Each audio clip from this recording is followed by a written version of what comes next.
North Carolina Supreme Court race is getting a fast track to a federal court. Republican Jefferson Griffin is asking the state's court to throw out, wait for it, 60,000 ballots from the contest between he and Democratic Justice Allison Riggs, who is ahead by just 734 votes. Now, folks, this has been a long-running saga. The Democratic majority State Elections Board has already dismissed the bulk of Griffin's ballot protests due to a lack of sufficient evidence. There is no evidence of fraud or wrongdoing in this election. So we have Associate Justice of the North Carolina Supreme Court, Allison Riggs, to join us and talk about it. Welcome. Justice Riggs, good morning to you. I promise that we will get to the specifics of their trying to throw these votes out, the model for election denialism that we could see coming out of your state. But first, help us understand the decisions that are likely to be before the North Carolina Supreme Court this year that make the stakes just so high. Yeah, our court hears every imaginable kind of case. Importantly, after the U.S. Supreme Court's decision to punt gerrymandering to the states, after the U.S. Supreme Court's decision to punt reproductive freedom decisions to the states, state Supreme Courts have become even more important.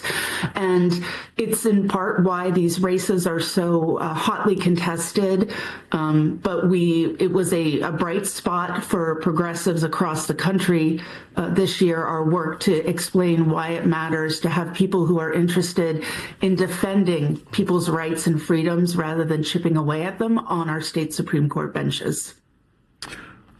ProPublica wrote this about the efforts by Griffin to challenge these results, noting that Republican Jefferson Griffin narrowly lost his race for a seat on the state Supreme Court. Now he's asking that 60,000 ballots be thrown out based on a theory that an election denier said amounted to voter suppression. This theory was too extreme for even self-described election deniers. What exactly is happening here? As Michael and I were talking in the break, I mean, it seems as though folks can't win outright, so then they claim fraud and try to steal an election via the courts. That's what it looks like from where we're sitting, but you're on the ground. Well, Simone, thank you. That's why I'm here today. I won my race. It was a tight race, but I won it. It's been confirmed by two separate recounts. I won by 734 votes. And now we're engaged in this protracted litigation about for my opponent, the only way he can try to engineer an outcome is by throwing away ballots. And I feel compelled because I put my hand on a Bible and swore a solemn oath to uphold the rights of North Carolinians, to defend the state and federal constitutions. I feel honor-bound to make sure that your viewers know that these 60,000 people are real. They did nothing wrong. They are our neighbors, our friends. In my case, they are my parents. They gave everything that was asked of them to election officials when they registered. Many of them have been voting for decades. They include Republican and Democratic local elected officials, just an incredible number of people who still day to day are learning that my opponent wants to throw out their ballot. And most troublingly is that there's another 6,000 votes of uniformed and overseas voters whose vote he wants to throw out because they complied with the rules as told to them before the election.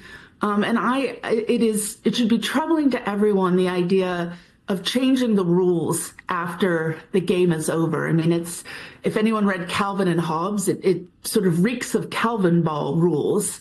But our democracy depends on the rule of law, respect for institutions like the courts, and respect for decisions that voters make, even if you don't like them. And so the idea, it's important to me that people understand that what's happening here in North Carolina, we cannot become inured to it. We cannot just say, oh, this is the new norm, because our democracy cannot function in a healthy way if we let our guard down. Justice Riggs, what's the reality of this getting to the federal courts and the expectation once it gets there My sense would be that because this is a statewide elections race, it's a local, in that terms, local race. Where does the federal court come down here in terms of these 60,000 ballots that were, as you noted, not only went through the electoral process once, but twice, each time confirming your election by 734 votes?